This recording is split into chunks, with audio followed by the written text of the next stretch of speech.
فاكرين في فيلم بلبل حيران لما شيري عادل قالت لأحمد حلمي لازم يكون عندك فن اختيار الهدايا؟ أنا كمان بقولك لازم يكون عندك فن الشكوى. حتى وانت بتشتكي لازم تكون فنان في اختيار الشخص اللي هتشتكي له.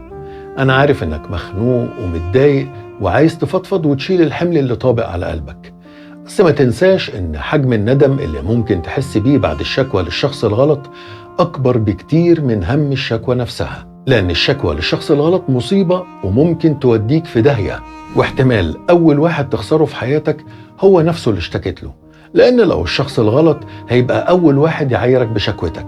تخيل إنك قلت لحد إنك عصبي وبتشتكي له من العادة دي، وبالصدفة حصل مشكلة بينك وبينه، والمشكلة تستاهل فعلا إنك تتعصب لأنه هو مضايقك وهو غلط.